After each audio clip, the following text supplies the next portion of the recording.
They got peripheral eye vision on the side. I'm gonna come at him like another predator, not a prey. I come at him like a predator. Stop that. TJ, please just stop Now out look of at this. this. Now watch this. Watch this. Watch this. Fuck that, hey, chico!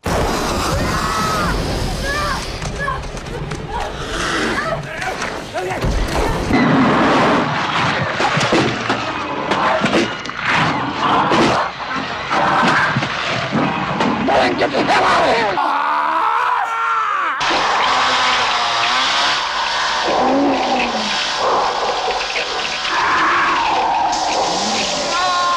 How about fresh, farm to table, a puree of my balls? Chubbs, you took his hand.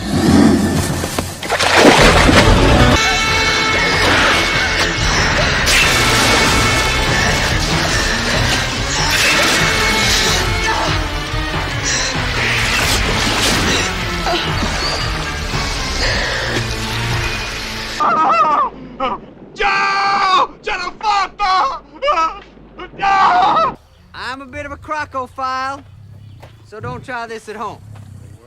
This here's Rocky, and he ain't no puppy. We're not talking about Alligator at all on this episode. It's just why are they remaking Idle Hands? Well, hey, Josh, I saw your video that you made on TikTok the other day, spinning that plot of kind of, Ghostbustering it, where it's, what'd you say? Like where a sequel type thing? Yeah, like Finn gets cool. possessed, and then they got to go search back through and find somebody who's dealt with it, and then they find Anton, and then they got to summon Mick and Penub to then go battle it again. That's the movie I want to fucking see. That would be good. And that might be what it is. They haven't really said anything. Like, that's the thing is they can't remake the original. There's no way. You can't but no, I don't think you can because it's 2024. You're not going to be able to do a school massacre. No. So that changes the entire movie. Yeah, for sure. So like, what is it going to be? Yeah, I don't know. Like, I like that idea of where it's a continuation. Like, Josh, that was a killer. That's cool. That's a killer plot. Yeah, I have to watch. Thank you. Yeah, maybe I'll write it anyway. I just thought of it because they did. Everyone was like, "Oh, they're already rebooting Scream. Why would they reboot Scream?" And then when it came out, they were like, "Oh, it's just Scream 5." Like they just it's new kids, but it's all still tied back. Like Dewey's in here. It's a whole like passing of the torch. And I'm and then when Candyman came out, everyone thought the new Candyman was a reboot. And it didn't take long before they were like, oh, this is just a continuation of the lore. It's still in the same canon. Yeah. And so I was like, that's exactly what they should do here. Even if it's just a quick cameo. But I want to see one-armed, grizzled old Anton running a dispensary in oh my God, he runs a dispensary? California. That'd be great. Yeah. Did you see what Devin posted? Yeah.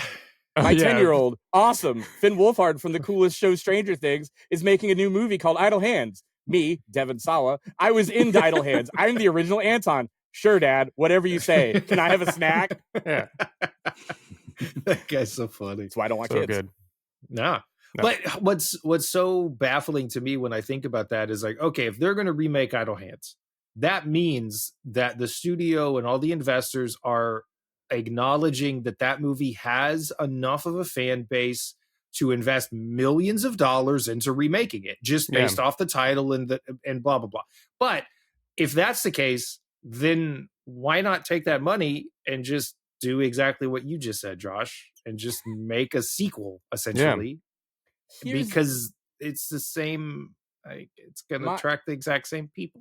But here's the thing. I don't know how many people. I know that in the horror community, there's people that like Idle Hands. However, obviously our fans, our customers enjoy Idle Hands because they're us.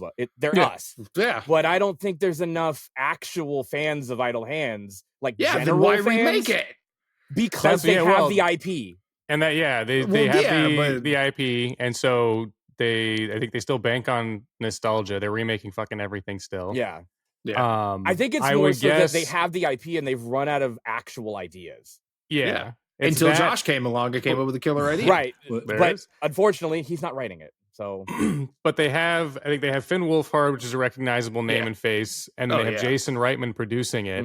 So when you have Jason Reitman, who's good at producing horror movies like this, and just did these Ghostbusters movies for you. And you've got Finn Wolfhard, who's a recognizable name that just did these Ghostbusters movies with you.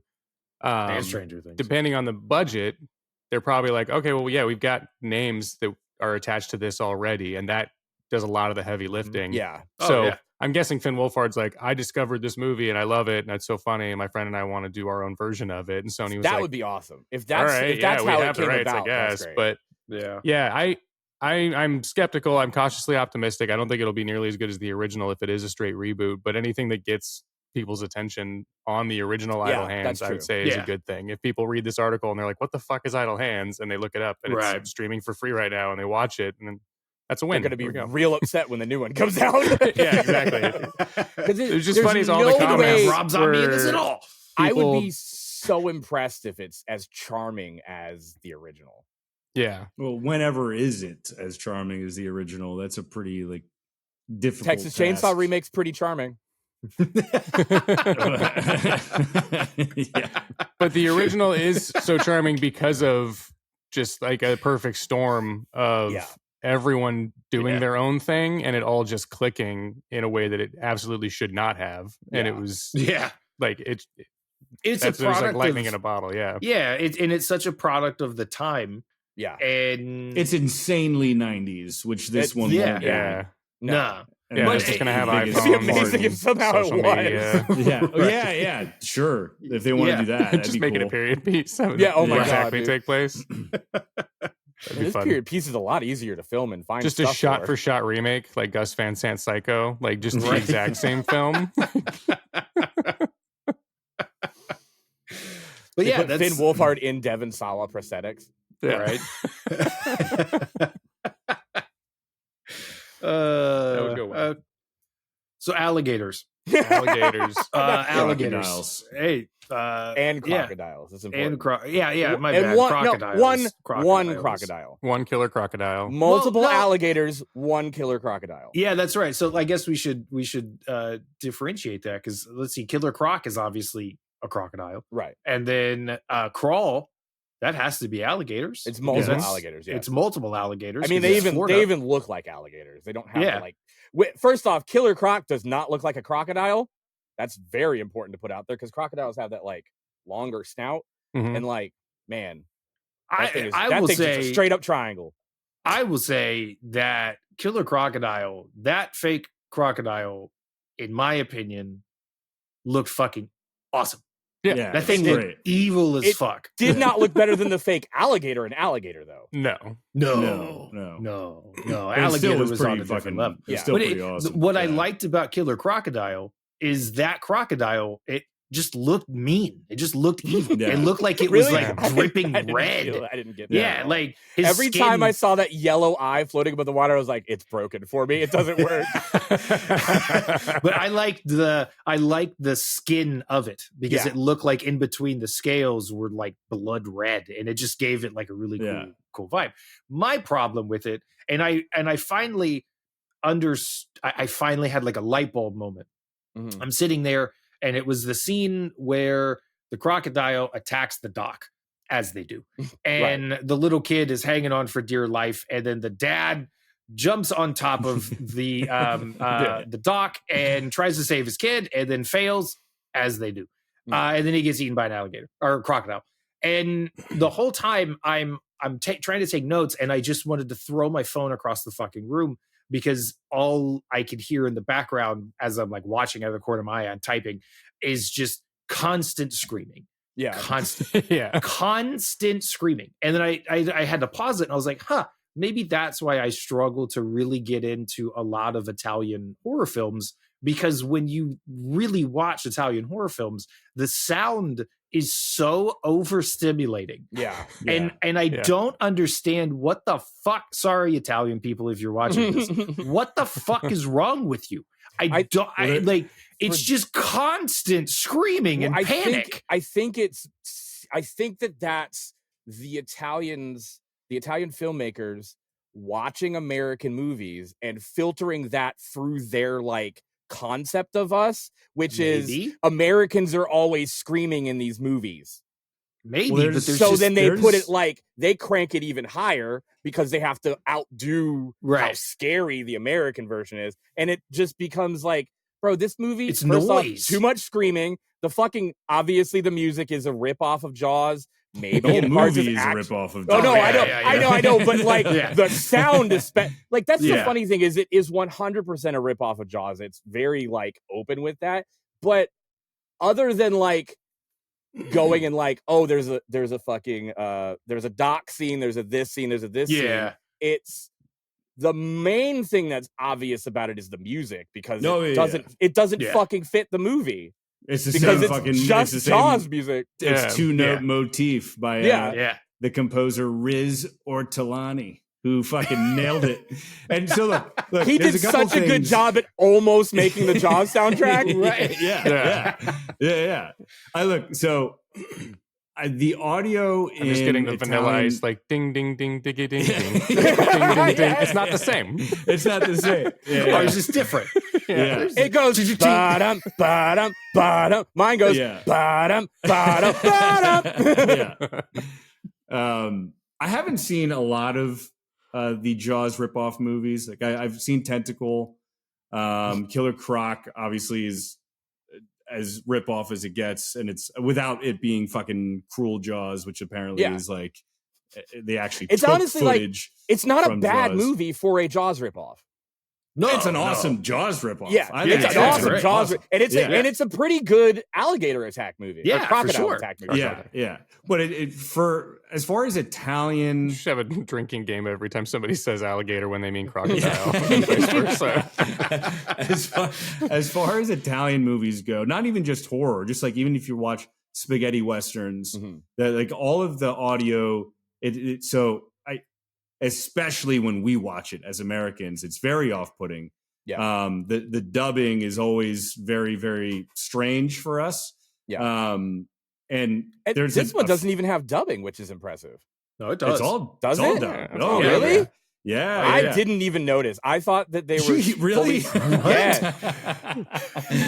What version did you watch? Decent dubbing. Compared to a lot of the Italian movies I've seen, it's decent dubbing. Here's the thing: there's certain moments where it's exactly on, and then in those same conversations, there's certain moments where they're way off. Yeah. So which we'll go back into the dubbing in a minute because I want to go back to the audio thing. So, but yeah, I noticed that. But yeah, go ahead, Rick. Well, the audio, and I mean, I was going to make a big comment on the dubbing because I didn't. Well, realize now you can't because Justin said not to. Yeah. Okay. I guess we'll talk about the dubbing. Well, there's a very interesting history behind why they dubbed their movies and why they continued to do so, and it dates back to Mussolini.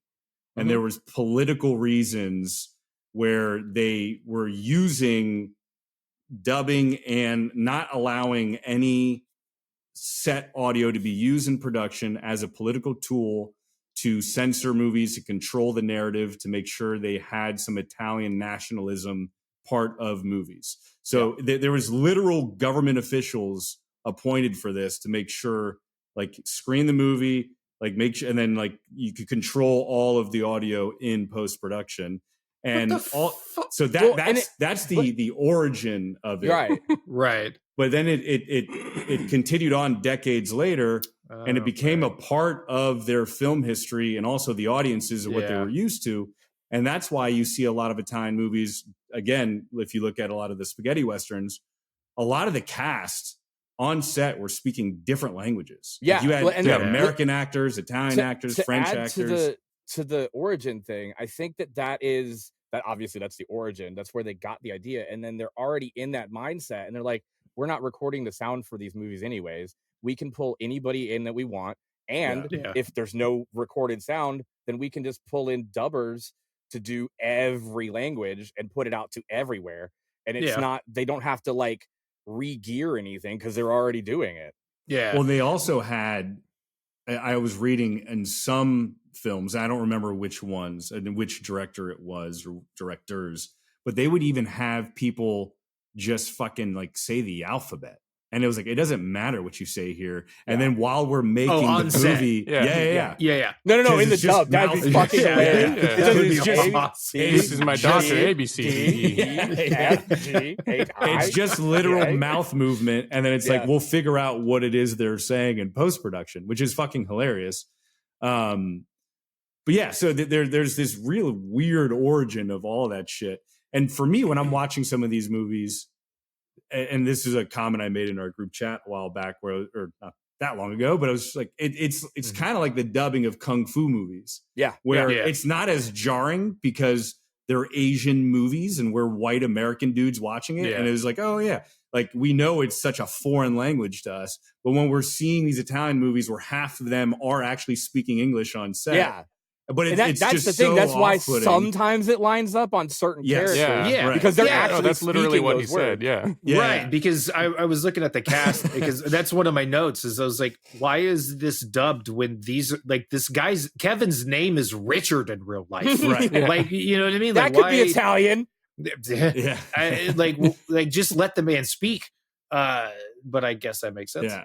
Dude, Richard Crenna. Let the man speak. It's Anthony. So this is funny. I have this note because in Killer Crocodile, it's Anthony Richard Crenna, son of Richard Crenna, who's the colonel in the Rambo movies.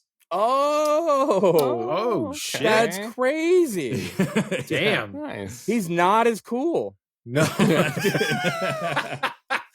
But anyways, my long-winded point, to me, like similar to kung fu movies, I enjoy the off-puttedness of that audio now. Like at first when I watched these movies, I'm like, oh, like what the fuck? And now I genuinely enjoy it. It's a feature, like not a bug. Yeah. Yes. Yeah. Right. See, for me, I like the the scene where the fucking hunter is going into he's Quint?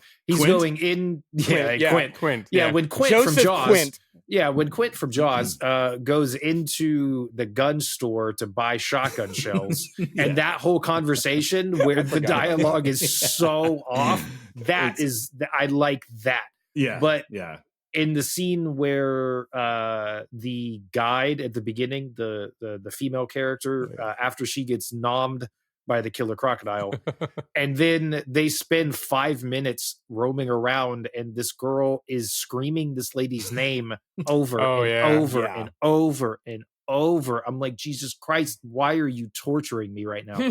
Like, what is it with an Italian fucking society that makes you want to torture everyone? This is like, I want to scream. Well, I think a lot of that actually has to do with more of the 70s filmmaking aspect than just Italian, because like they really like the 70s love to make really you got caught up on all the details. Like this was in '89. They just never lost it. No, like, well, 70s, I mean, the '80s still have the Italians were still in the 70s and '89. They you can feel the hatred in their sound design choice. I think it's them being like, all right, we're going to rip off Jaws. We do not have the budget to rip off Jaws. So we're going to fill most of this with talking. Yeah. And in order to do that, you just fucking show every single fucking thing that happens in between each attack. Oh, yeah. But they like just for 20 minutes to fill it. Yeah, it's just and 90% of it is just screaming. And because screaming's free. Yeah, but God, screaming's the same in every language. Yeah. I didn't know. No dubbing needed. This. Well, like, it's just I don't know. Like, it's just me. Like I don't know. Maybe I do notice that in a lot of Korean movies, the screaming is very excessive. For and Americans, I guess I just maybe it's just a personal thing, because like when Temple of Doom, I was just listening to we went on this same rant, the Texas one on the Texas Chainsaw Massacre. I was just watching it yesterday. About Texas Chainsaw Massacre 2. Mm-hmm. The character, or the female character in Temple of Doom, it's just constant panic. Yeah, that goes beyond the moment of panic, where it's like after a while. Right. I don't know. Maybe I'm. She's my problem, because you hate Texas 2 for the screaming. I hate Temple. I can't watch it anymore.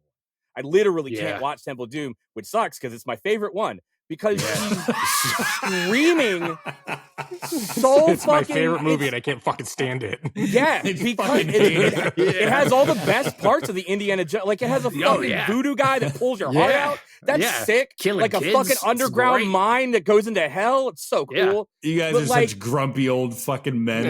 Yeah, bro, fuck it. Can't handle the screaming. Well, no, it's just it's so like every fucking situation that they get into, she's constantly horror fanatics, screaming. lifelong horror fanatics. I don't like it when they scream. I like it when they scream when it makes sense. I don't like it when they scream through the whole, like literally, I get it.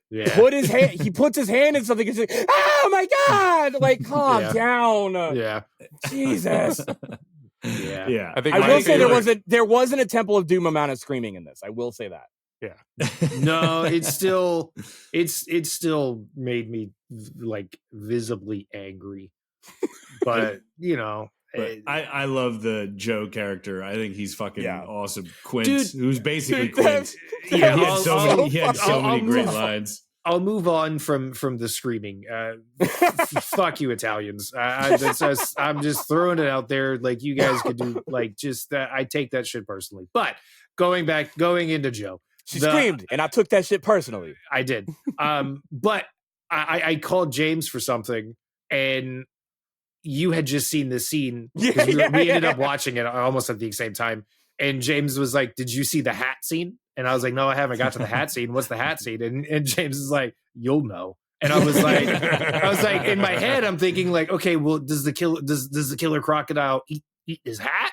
Like, what's like that, is or honestly, or do you he attacks him and just eats his hat? Just eats the hat, or does he eat Joe? And then the hat like floats or whatever, and it's like a really funny like scene of the hat floating. You know, a funny scene of the hat floating. Yeah. But that was not it at all. He throws the hat like a frisbee, like he's passing the baton, like he's throwing a wet him. Hat. Yeah, it's a wet hat. He's like throwing like Excalibur to him. You know what I mean? It's like throwing Thor's hammer, and now this fucking dickhead's got the power to fucking take down this fucking killer. Do not croc. remember that part in Jaws.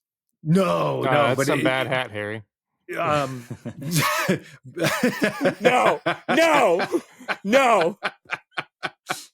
Dre cut it.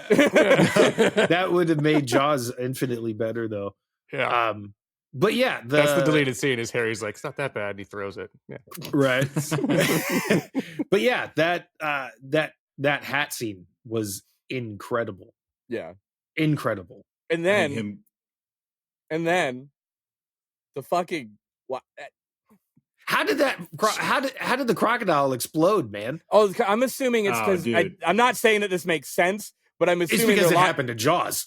First off, totally. But second off, I think that if any logic was put into it, was that the engine, because he fucking takes it's not the one for the boat, it's just Joe just has a random propeller engine on his boat for no reason, and shoves it, wields it like a weed whacker. Yeah, shoves it into the croc's mouth, and it's of the fucking so good. Like, I'm pretty sure they just took a propeller on a drill and stuck it in a bowl of guts and just spun it and made crock milkshake. And I think that the concept of it exploding is the engine got caught up in the fucking guts, and then it was overturned itself and exploded. And that was enough pure speculation to blow up the alligator. It for sure wasn't that. It was just let's make it explode. Look, I have watched a bunch of mechanic videos on YouTube. I know what I'm talking about. Whatever nuclear material made the crocodile as big as it is. Yeah, it might have been flammable. Maybe he had some pockets of gas. There you go. Wait a minute. We already covered why it exploded. He had the lucky hat. But there it is. You know what I love is they actually had dynamite. Like perfect opportunity. Had dynamite. 100% had dynamite. Right. Like when writing this movie, you had the perfect opportunity to connect those dots. So he even says we should grab that, and Joe's like, "We'll take care of it later." Damn, I totally forgot that they had dynamite. Yeah. I think one of my favorite line reads is, "We can make Molotov cocktails." Yeah. Yeah. Never do. They never make Molotov cocktails. There's a lot of good lines in this movie. There's so many. Hold it steady, kid, or I'll cut your balls off. Just the whole time he calls him kid. That whole banter.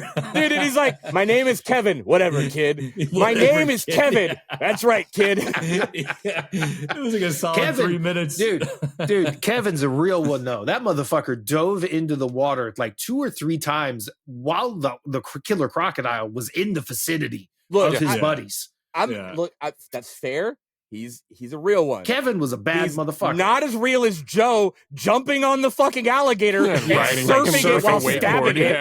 And then like it just goes down and he like comes out slowly going down with it. 100% could have just jumped. Yeah, it's so good, dude. But I took a couple notes of all the Jaws ripoffs that I'm sure I missed a lot. But the most obvious, obviously, is the motif. But even the opening scene at the beach, just at the beach, starting with the guitar.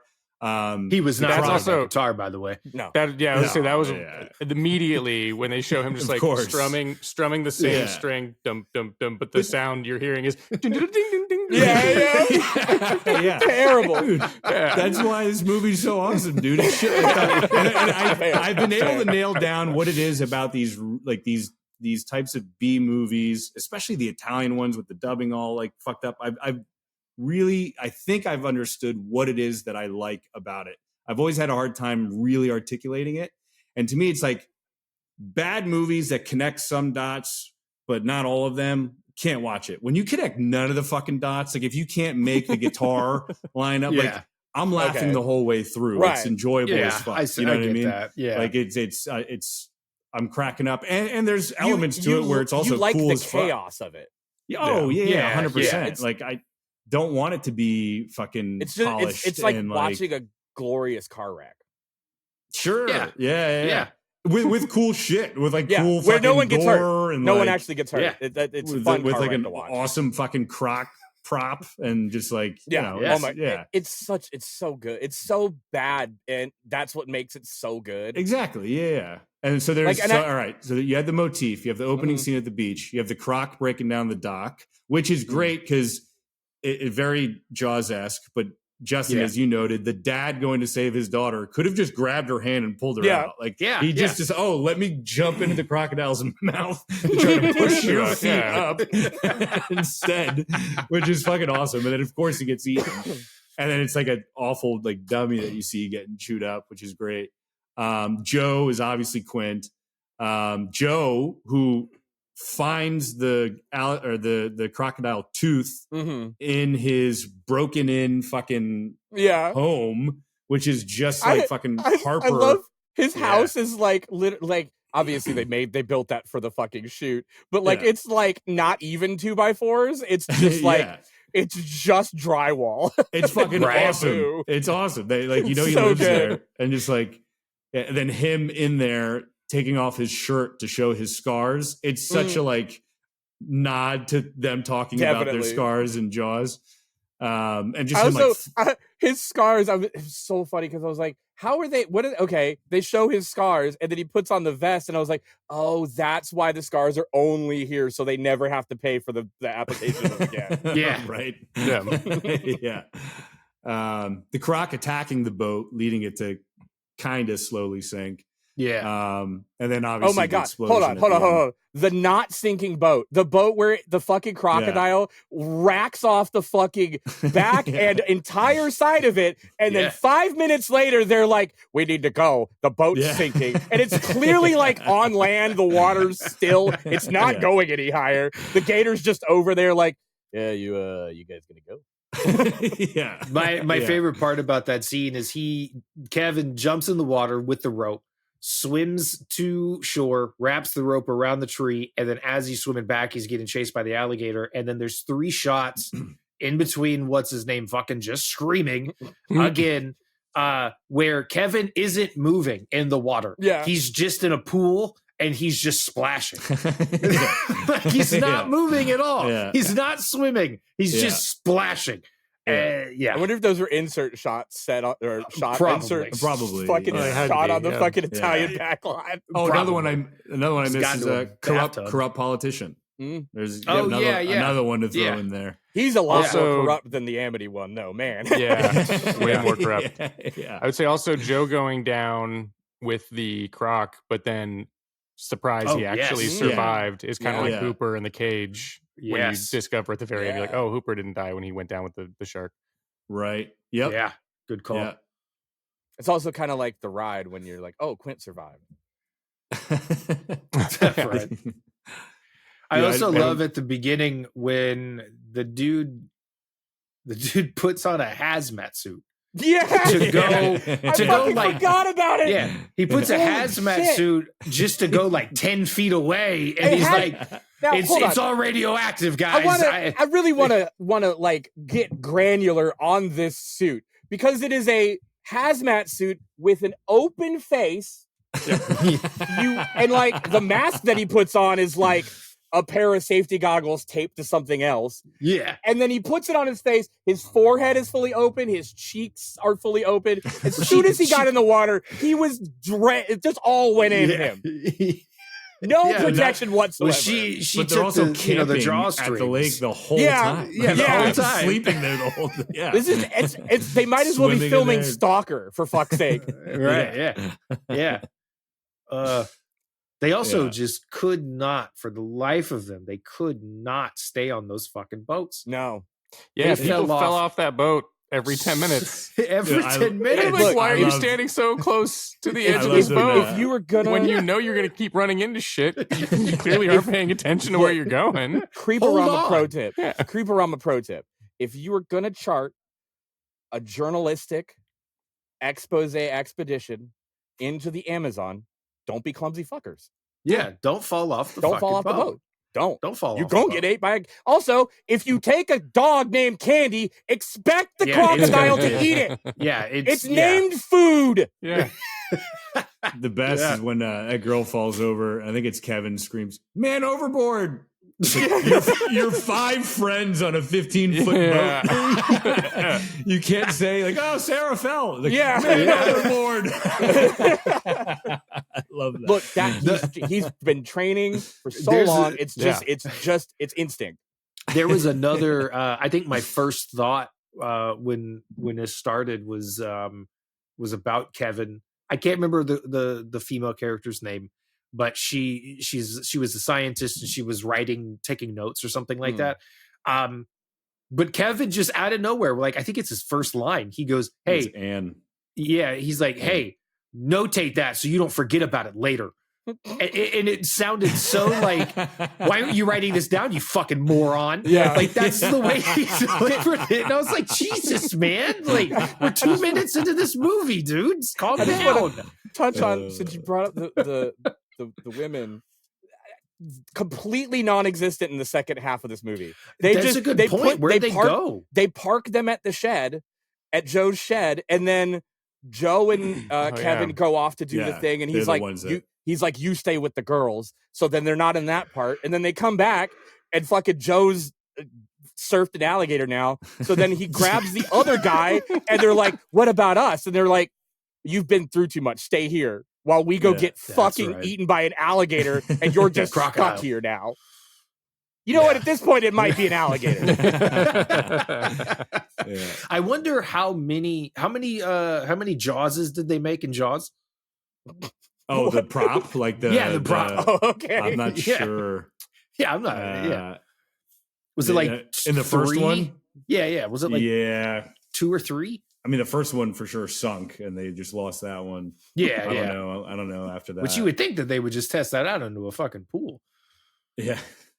Well, yeah, I think they had tested it in a pool, but then it was the salt water. Yeah, the salt water that fucked it up. Yeah. You would think that you would test that in like, saltwater pool.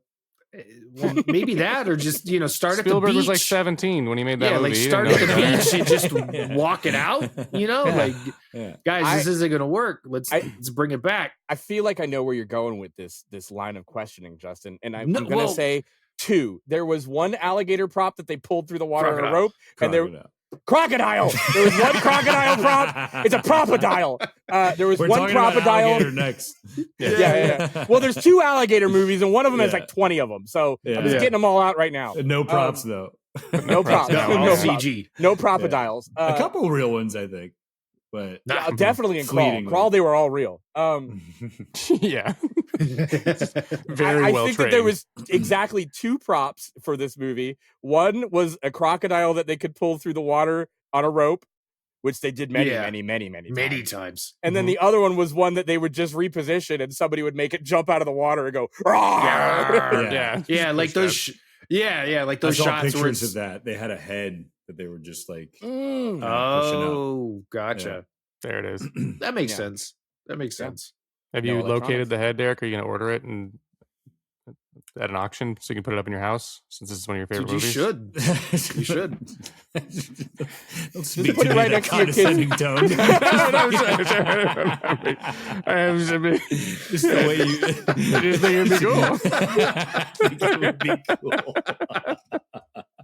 Put it next to your kid's put it right next to your kid's bed so he looks over and it's just a giant alligator mouth. And he's like, fuck! There is something I've been eyeing. It's not for this movie, it's for the other one we're going to discuss, Alligator, because that was co-released with a tabletop game. What? And I've always wanted to buy it. You see it on eBay every now and again for a few $100. Dude, we have to get it and we have to film us playing. The box it comes in is fucking sick. It's this big box with the same movie art and all that. What the funny thing to me is that movie's rated R. And they released like a kids.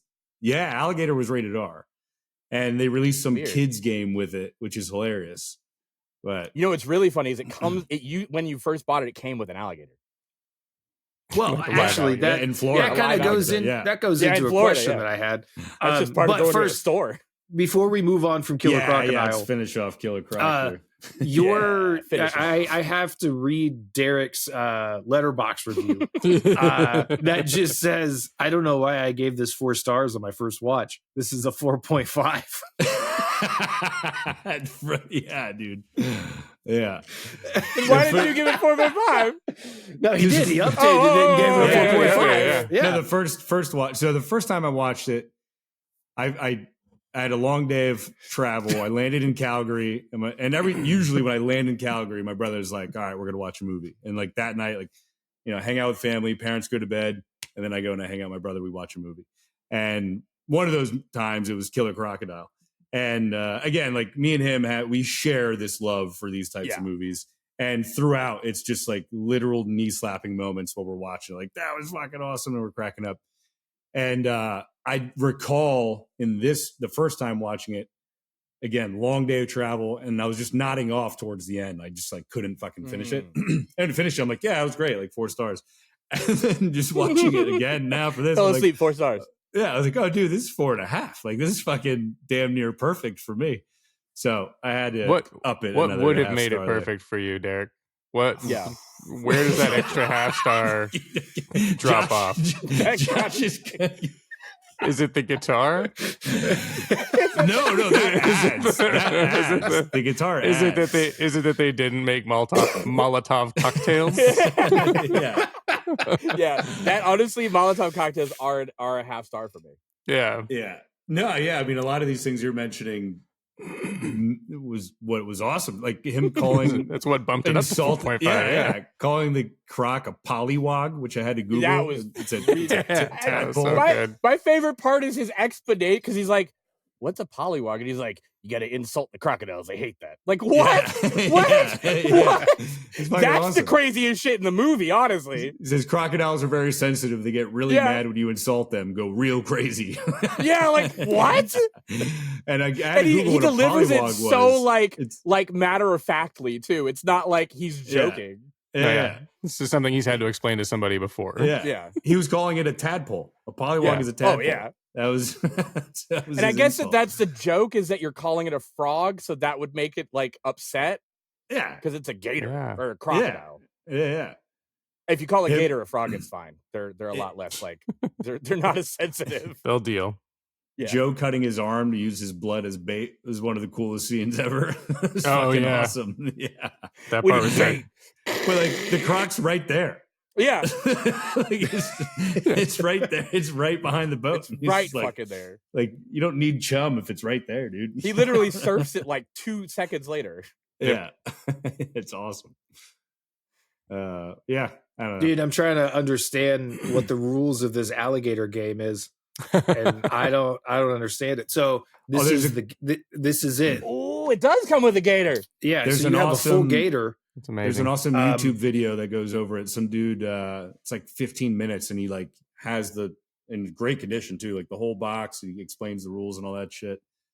Yeah, well, I can tell. Like, so you have the crock, or alligator, and you have a spinner.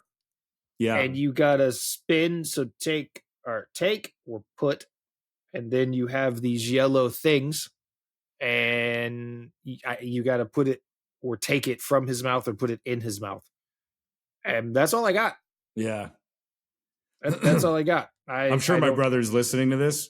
I've always, and I'll just say, I've always wanted to buy that thing for him for like Christmas or his birthday, but it's always like fucking $400 on eBay. Dude, like, yeah, this is $299 with $27.35 shipping. Yeah. And the ones I find on there, it's usually like the box is all ripped up and shit. This one's really good. Is it? So nostalgic this toy is the store episode of Creep-O-Rama where Derek buys something off of eBay. Yeah, dude, I'm like this close. Yeah, this close. I was gonna jokingly be like, "Wait, it's not this alligator game." Yeah, Crocodile Dennis. I've got that one. I've already got that over here. But that's Crocodile Dennis. This one is very similar though. You just keep feeding it until eventually its jaws snap, and whoever its jaws snap on loses. Is that what it is? Is that how it functions? That's what BoardGameGeek.com has. They've got a picture of the game with the giant alligator on it. But yeah, it says spin the spinner, feed the gator. I'm a big board gamer. I know that site very well. Hell yeah. Spin the spinner, feed the gator. It'll be stuffed sooner or later. Feed it a tiny, too much food. Its jaw snaps shut in a furious mood. Then you're out. You lose. Too bad. It's fun to make a gator mad. You know what? That last part I disagree with. That was good. That was a good little. No, jiggle. it is fun to make a gator mad. You got to insult them so they go crazy. That's true. I think we're transitioning into alligator here, right? I do believe for sure. Yeah. Okay. Yeah. You know what's funny is I'll make a point about alligator real quick. Is Derek, you talking about how you love Killer Croc because of the ridiculousness and how it's kind of just, people they're just making it and it's just ridiculous and it doesn't line up and it's obviously just all over the place. It's funny to compare Killer Crocodile and Alligator because Alligator is the exact opposite. Yeah. Where like they were like, we're gonna make a movie. Yeah. And like I was talking to James about this the other day where Alligator, and it's one of the reasons why I love movies from the 80s and 70s and 80s so much, because they were serious. Yeah. Like when you watch Alligator, like that dude is a detective and he's trying to find he's not a Forster. Yeah. Robert fucking Forster. Yeah. And it's like the best, first off, but not a good detective. No, he's a terrible detective. But there's a level of seriousness in it and gravity to it. I likened it. I told James on the phone. I was like, it's like watching Joseph Gordon-Levitt's character in The Dark Knight Rises trying to investigate Bane's warehouse. Like it's the same level of like seriousness as you would see on a fucking crazy huge movie, a blockbuster movie, and he's trying to find a fucking alligator.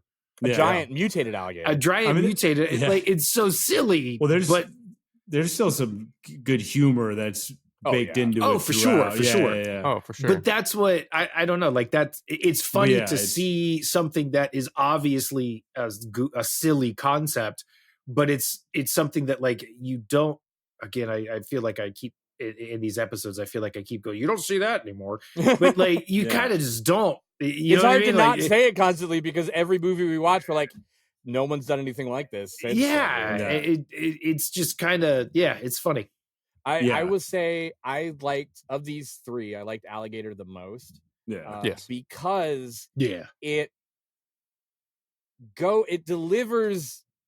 delivers on what it promises of a big alligator running around and eating people in the city, and then it goes even further than it needed to like where it's like a gigantic fucking alligator is eating the city. Right. And like that's what I want from one of the, like, if you're gonna, I don't love animal attack movies. I do because I'm always on the side of the animal, but most of them are not great. No. Most of them are pretty weak, but Alligator knows that it's insane and it just leans into it in such a way that like it's no longer insane. You're just like, yeah, all right, that could probably happen in 70s New York. Yeah, for sure. I loved that St. Louis. As a kid, it was in St. Louis. Fuck. Yeah, it was supposed to be in St. Louis, even though all the that's right, all the license plates are from Missouri, even though it was trying to be something else. I love the sharks in swimming pools was like a weird fear that a lot of people had as a kid. Yes. And the alligator in the swimming pool scene is so fucking scary, especially bro, like, that shit happens a lot now. Oh yeah. Down here, and that actually happened. That's far more realistic. Yeah, and so as I'm watching that, I was like, I'm glad I didn't see this as a kid because sharks in swimming pools wouldn't have meant shit to me. Yeah. This is what would have kept me up every night for the rest of my life. The only good thing about anything in a swimming pool is it's there because you walk in, you can see it. Yeah, it's in the pool. If you and the kid did see it attention, as it was eating him. Like, no, that's true. That's true. But that kid deserved it. He was a kid in Alligator. You should see. Yeah, he can. Yeah, I would hope. Yeah, but I would never own a pool in Florida, ever. No. I had one when I was a kid, and there'd be times where you have like water moccasins in there and fucking gators. Now, I've never seen a gator in our pool, but I've definitely seen them outside the pool, like chilling. There was one like, hey man, I'm on the list. Right. There was one in our lake. There's always like a small one, but there was one in our lake about like a week or two ago, and it was shockingly big. To be fair, it might be a small one. I mean, no. Well, maybe, but I mean, he's been small for years. Do you have any radioactive? I don't know. Pharmaceutical companies nearby doing some testing. It was. It had to. It was a solid like 10+ feet. It was a decent sized fucking alligator, and I was like, I loved how evil they made those scientists look. Because they need to be younger. Yeah. So, quick question though. My first note with alligator is like, so they bought that alligator. Yeah. Didn't they? Yeah. Yeah. You can't. That's her, right? Baby alligators. You absolutely can. Baby this is based on the 60s when you could actually order baby alligators from the back of magazines. There was like folklore that kids would flush them down the toilet before they would die. Yeah. You could easily there's you need a license. All right, hold on. We're going crazy. What? Yeah. It's like, how do you just buy an alligator? It's going to get big. Like, you can't. Well, that's the fucking problem. Yeah. They don't care about that. They want your money why it's outlawed now. Town. Yeah. When we were in high school, or even before, when I was in middle school, I was a dork with fucking snakes and tarantulas and shit as pets, and I'd always go to the reptile store nearby to buy mice and shit to feed all my fucking pets. And then that store in particular was awesome. They always had a lot of cool shit, and every week or so it'd be a new weird exotic pet that was more of their like, I don't know, like this week we've got fucking Bengal cats, and be like, it's their gimmick to bring people in, essentially. Right. That, or like it's just a new cool like exotic thing that's not part of the usual. We got the Air Force One Jaguars, and it's an actual Jaguar. Yeah, but they had a pond. And every now and again, what the fuck in the store? Yeah, like a small little pond, like not big. It would take up like, I don't know, it was like 5 by 5 feet, maybe. Okay, 6 by 6, maybe. And every now and again, they'd have baby gators in there that were like this long. And I remember fucking 15-year-old me would be like, what do I got to do to get one of those? Right? Like I'll fucking get a baby gator. And they're like, they were selling them for like $50. And they're like, you just need a license. What the fuck? And I was like, what do I need to do to get a license? You need 1,000 hours of hands-on experience.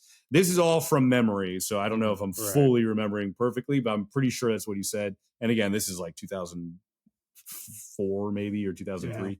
So I don't know if that's still the case now. But yeah, you could totally, I mean, who knows in the fucking 60s, because that scene takes place in the 60s when she's like a teenager and buys the But I guess where I'm so hung up on is like, okay, you purchase the baby alligator, you take the baby alligator home and you feed it food and you probably keep it in like an aquarium kind of thing with some water and a rock. And then what happens whenever the alligator inevitably is bigger than the fucking thing? Like, that's why you need a license, and then that's why you also like people buying that shit. But I think you need more than a license. You need you need land. You need it, but that doesn't mean that people give a fuck. Well, that's what I mean. It's like people how with many the license. How many the movie was based on? Hold on. The people who have the license give a fuck. I'm saying back in the 70s, it was just a thing where there was no licenses or anything. Like literally, what you saw is what would happen. My mom told me Florida about it. in 2024 is sketch as fuck. Florida in the 60s. I mean, come on. It was like fucking, No, I sent it to the group chat. Somebody shared an ad that because this was if you look at the movie like making of, they said it was inspired by baby alligator ads in the backs of magazines in the 60s. Yeah, and the rumors were you would order them and then realize it was way too much to handle and flush it down the toilet. Yep. And it would grow big, and that's why there was alligators all over in the sewers from the people who couldn't take care of them. Huge, like urban myth. Not even really an urban myth, technically, because that in New York, all the sewers were filled with alligators because of specifically this. Yeah, one of the guys commented on the Reddit thing. In New York, said he ordered one, and there's turtles down there too, and I heard a giant rat. Oh shit! I'm gonna go teach those motherfuckers ninja shit. The Reddit said he ordered one of the alligators and it arrived alive, but it died like 2 days later because I could definitely see that. Goldfish at a fair kind of. It was just in a plastic bag. Exactly. It was packed in foam. Apparently, there's an episode of Leave It to Beaver where they buy an alligator. Nice. Yeah. But dude, do they have those alligator sideshows still in Florida? Because I loved that shit as a kid. I don't know how many of them there are. I know Gator World is still around. Okay. That's the only one that I'm for sure about. Like I never went as an adult. I do recall just like a road trip as a kid and like going to this little tourist trap and then fucking some like redneck putting his head in fucking gator head in a gator mouth and crazy. Yeah. Jesus, could you imagine being a species that's like survived millions and millions and millions and millions of years only for dumb apes to come along and be like, yo, I'm gonna ship you through the fucking mail, bud. I know how I can exploit your weaknesses. It's like, fuck you, man. I bet you can't open your mouth, fucker. Yeah. Jesus. All right, let's reel this back into this movie because this movie's fucking awesome. Well, I feel like this is actually kind of a good segue into Crawl because those gators. We haven't even talked about alligator yet. I just want to talk about Crawl. So, fun facts about Alligator because this is one of my all-time favorite movies, and I also just watched it right before this episode because I was like, I got to brush up on it. Written by John Sayles, who also wrote Piranha.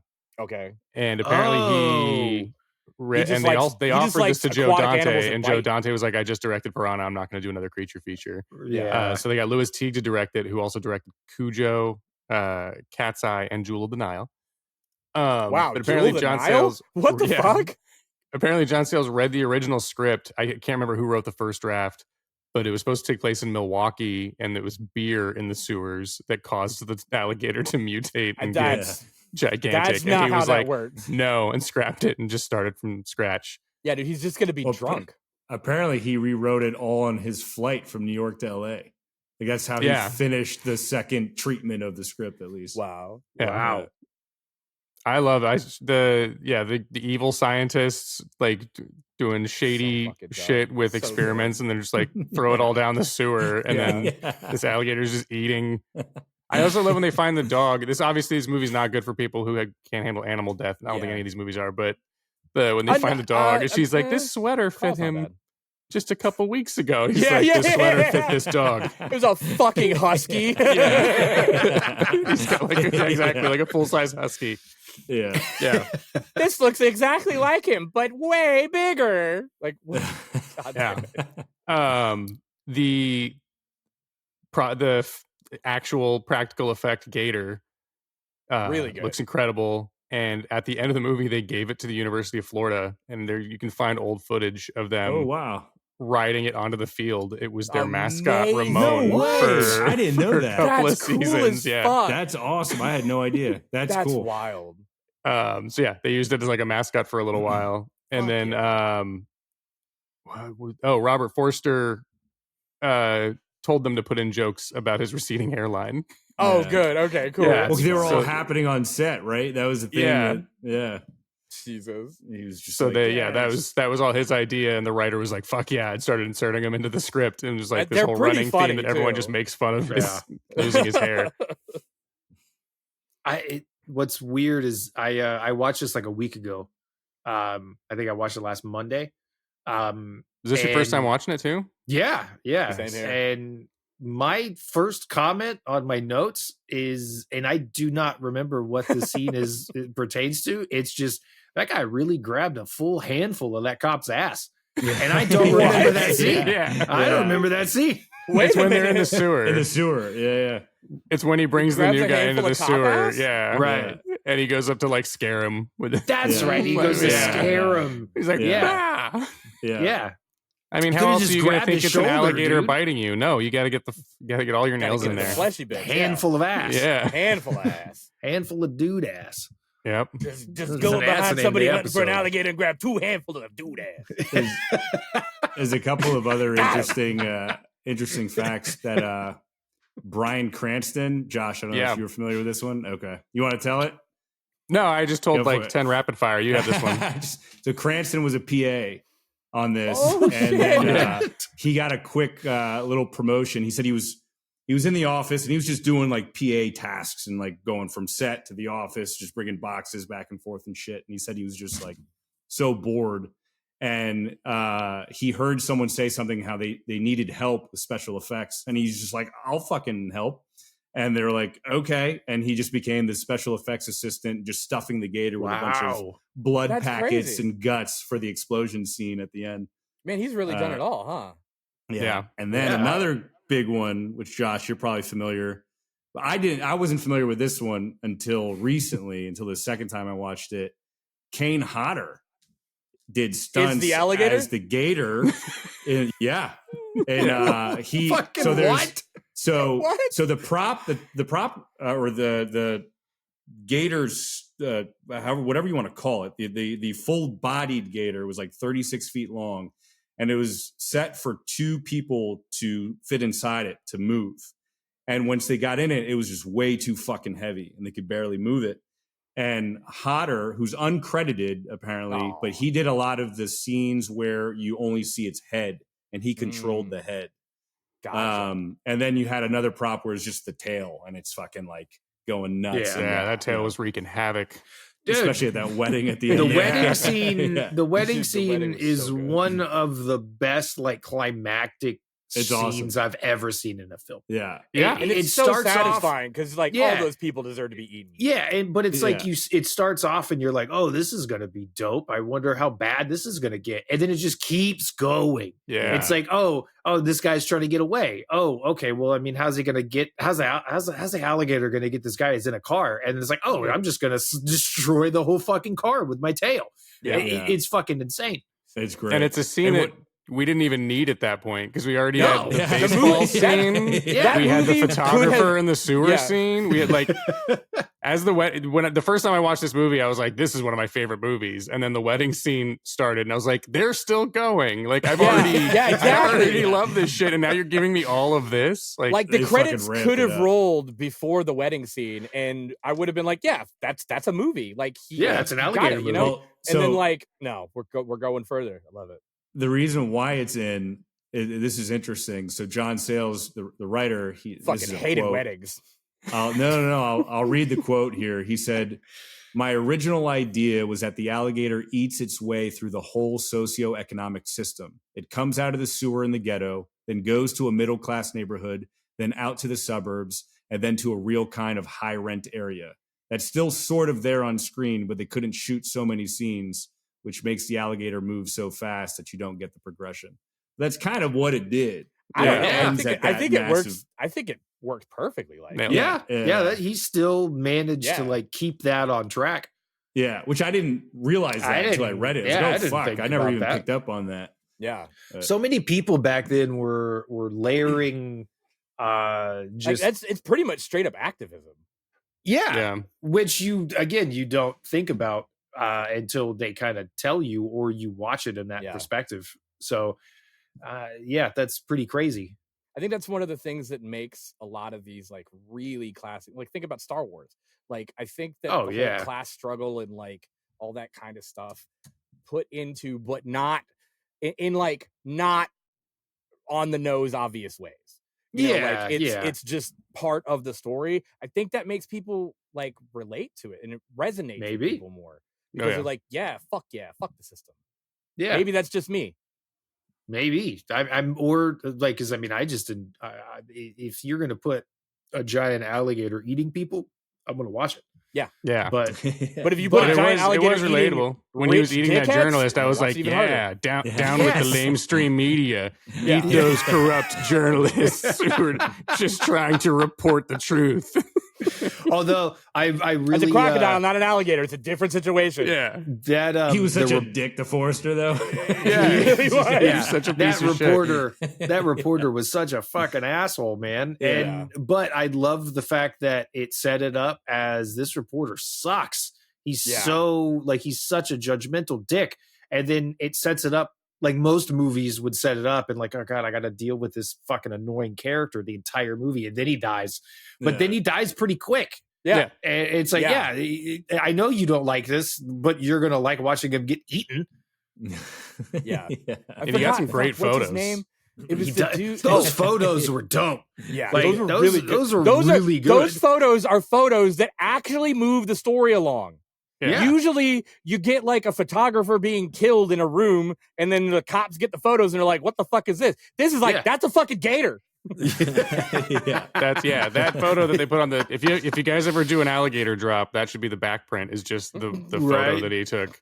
I hope you guys do an alligator drop. That'd be fucking awesome. I'd be all over that. Yeah. Well, there's 2 sales. Do an all over print of just alligator scales. Yeah. Man. With some blood splatter. There we go. So funny. Well, no, the front of it could be like the belly, and then the back of it's the scales. Yes. Nah. Yeah. And then we'll do joggers, and it'll be like a tail. Yeah, it'll just be. I don't know joggers. Just the alligator tail down the back of the joggers. We'll send them. No. What we're gonna do is we're gonna send them out, and get the legs cut, and then we'll sew them into one piece. It'll be like a mermaid jogger. Oh jeez. Like, yeah, guys, these are kind of comfortable, not practical at all. I can't get off the couch when I'm wearing it. But you guys spend so much money on this. Yeah, they're fucking stupid. It's got a tail on the back of it, though. Look. Yeah. An alligator hat with Forster's hairline on it. Hold on. Or a beanie would work. I know exactly what you mean, but the words that came out of your mouth made me think about a hat that is an alligator that has with Robert hair. Forster's hairline. Yeah, totally. Yeah, that'd be sick. It's like one of those big dumb foam hats. For sure. Yeah. Kind of like the goofy hat in Disney World. I just had a crazy fucking like memory. I haven't thought about this forever. I had a gigantic foam hat that was an alligator head, and it came out to like here.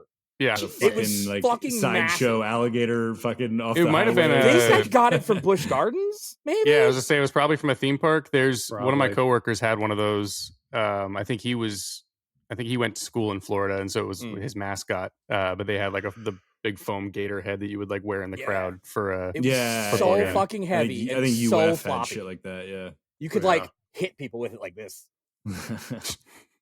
You 10-year-old James did. People fucking hated him for it. I was chill. Look, I wore my giant foam alligator hat, and I had my invisible dog leash, and you can all fuck yourselves. For those listening on audio, just check us out on YouTube. Just at that clip, to see what James did. Yeah, we can use the views. We can use the views. Look, this is what I'm here for. I'm here to force you to do the visual version of it. Right? You gotta check us out on YouTube, see what James just did. that's just the line for the whole podcast, right? You gotta check us out on YouTube, see what this asshole just did. There's another note that I had that said they really used an alligator as a ramp, haha, and I don't remember that scene. Fuck, I don't remember that either. Yeah, that's when the cops blow up their own boat like a bunch of fucking dipshits. That's right. That's right.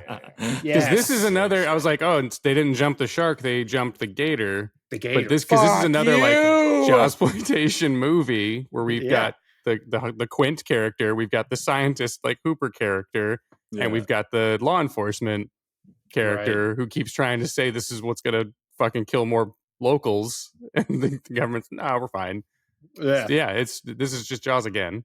Yeah, for sure. I think there's the cops are all on the boat, movie just is Jaws at this point, fucking shooting at this thing, and you just see it floating across the right. water. That's right. And then they just ramp it, jump it, and then it hits the shore with all the grenades in it, and they blow up the cop boat. Hold on. They had explosives. I want to bring it back to Killer Crocodile just for a second, because you talking about them shooting the alligator baby. Remember them trying to shoot that fucking prop and like none of the shots hit? Yeah. And then when they do, it's just like... Oh, yeah. It's just made out of pure fucking bulletproof armor. Like just Why does our prop keep sinking? It's made out of Kevlar. I don't know. Oh man, both those movies are great. Yeah. And there's still more. We've got a Killer Crocodile 2. We've got an Alligator 2, The Mutation. The Mutation. And then I really want to do Crocodile Mutation. is a completely separate franchise that apparently is also great. Yeah. Well, they shot Killer Crocodile 2 at the same time. Oh no. So and it was released not even a year later, but they just kept shooting. All right, well, we got to do the 2 sequels for sure on the next one. Alligator 2 came like 10 years later. They're doing Crawl 2. That just got, Crawl 2 is happening. That just got greenlit a couple months ago. I think it's just like different characters around the same time, I think is the idea. Another hurricane. Yeah. No, it's the same more alligators. Across town. I know that Justin did not like this movie. No, dude. How could you tell by the 1 star he gave it? Did he give it 1 star? I liked it. 1 star, dude. 1 star. I told you guys like like fucking 20 episodes ago. I can't stand. I just can't handle CGI animals. You know what? It just takes me out of it completely. What's crazy is I am usually 100% with you. I had no problem with them whatsoever. They don't look CGI to me. They look perfectly fine. There's the lighting's a little different. That's it. I think that these are the best CGI animals I've seen in a movie. Yeah, I mean they're I mean I'm not I knocking will say, the fact that Justin's I don't know because I don't watch movies with CGI animals in them, so I have nothing to compare it to. The one thing I think is they certainly didn't look like Peter Jackson's King Kong, but King Kong had fur, so that wouldn't make sense. Also played by Kane Hodder. So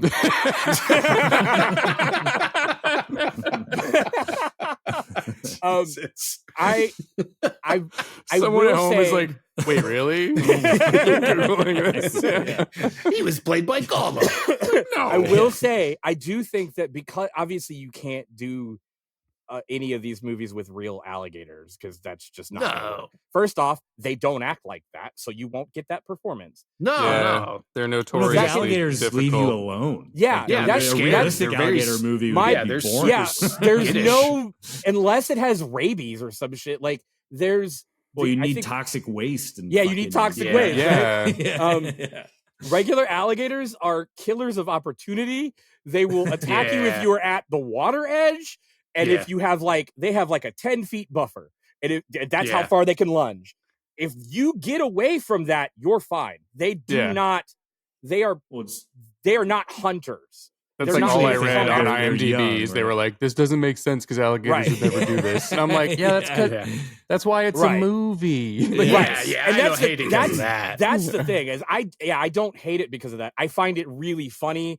throughout the movie, all the moments where they're like, this is what alligators do specifically to move the movie along. Which is like, they can't hear out of water. What? They can't, they have, not true. Not true at all.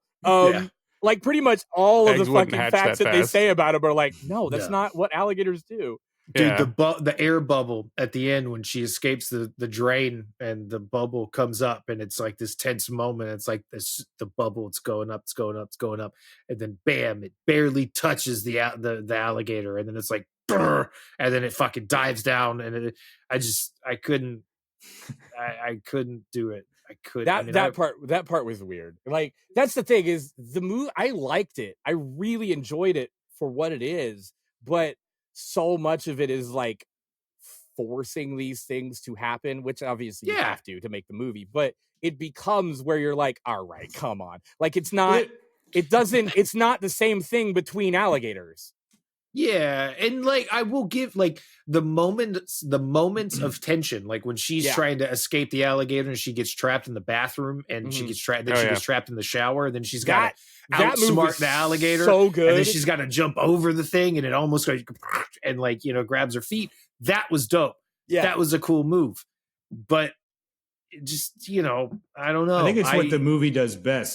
It's tension building. That's what they did. I think, and it's all packed into like less than 90 minutes. Like that's what to me it was just like a fun, quick tension building. Some good, some pretty good setup. Like she's a collegiate swimmer. Her dad's the coach. Yeah, that all comes into hand later. And I do think that the problem with the CGI isn't the actual CGI. It's the fact that in order to do CGI animals, you have to leave the camera in one spot for the whole shot. So then you don't have the energy of her moving and you feeling like you're getting away from them. It's just a straight shot. And then like the alligator head pops in and you're like, okay, it doesn't have energy to it. Like that fucking shot, the introduction of that gator where it bursts through the fucking, the stairs should be epic, but it isn't because it's just like, all right. Yeah. Like all the parts I really like. It was definitely the CG.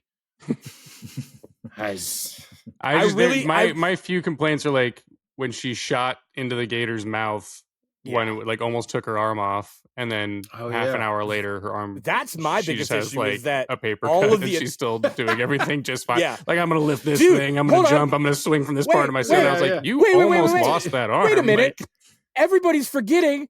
First off, Barry Pepper of Battlefield Earth fame. Don't do that to Barry Pepper. How dare you?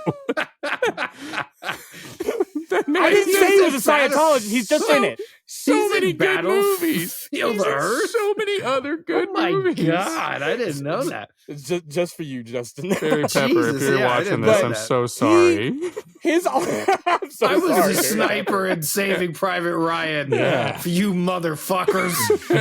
I'm legend.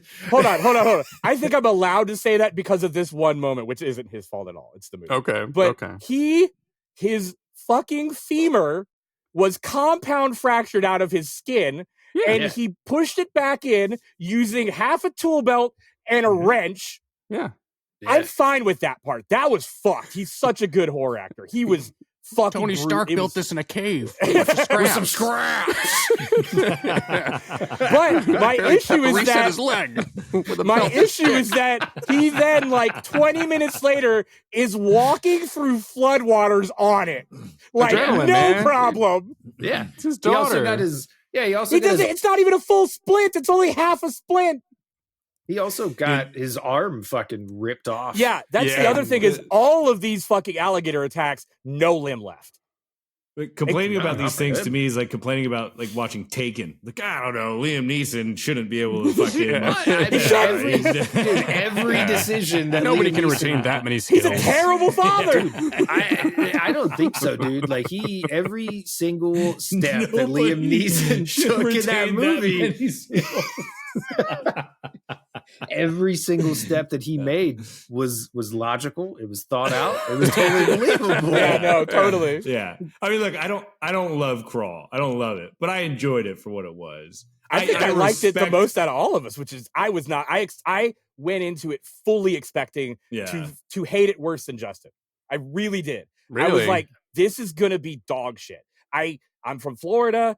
I've been through multiple hurricanes. I've been outside in multiple hurricanes. I haven't dealt with alligators, but like I know too much about alligators to enjoy Alligator, much less this one.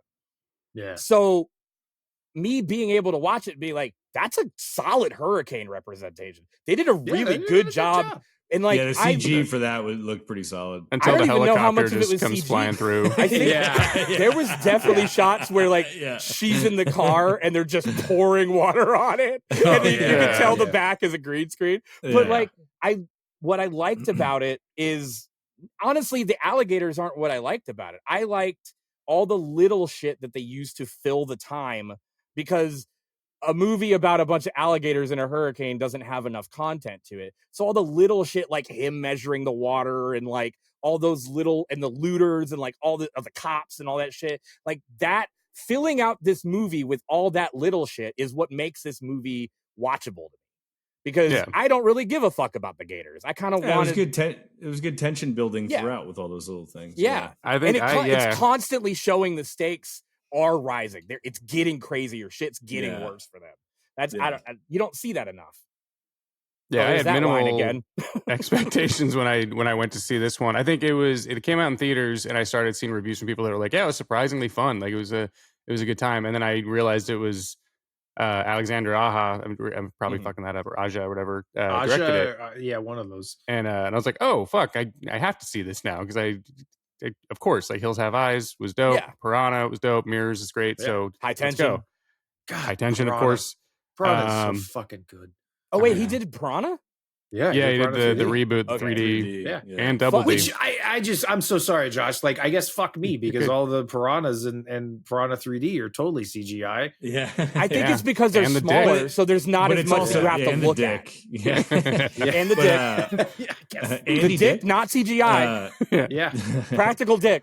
Practical. But that was all. I could see where that lands better, because it's a comedy, and it's supposed to be like an over the top, hilarious. Right. Where this is more so like it's more of a serious tone. Right. It's like it's not as digestible. Yeah, right. CG products that like take you out of the intensity. Right. Of Yeah. Okay, go ahead, Josh. I'm sorry. I saw Crawl in theaters with. Let's check it out. I've heard it's fun. I've got AMC A-list or whatever I think at the time, and it's only like 88 minutes, so why not? And I saw it alone, and then I was like, that was a good fucking time. Like I was entertained for 90 minutes. Like thought it was super cool. And then I hadn't watched it since. And then when I watched it this week, I was like on Letterboxd reading reviews, and I saw a bunch of 4-star reviews from people I follow, and I was like, okay, so it's aged well. Like everyone who loved it when it first came out and was surprised by it still loves it. And then I watched it and I started picking apart all the things that we've talked about, but when it was over, I was like, yeah, it was still a good fucking time. I liked it a lot more than a lot of the current horror movies that I've seen. Like, it feels like it has a better, like... More than Long Legs? There's just more to it. Yeah, I definitely liked it more than Long Legs. Justin, how did it fare with Long Legs? Listen.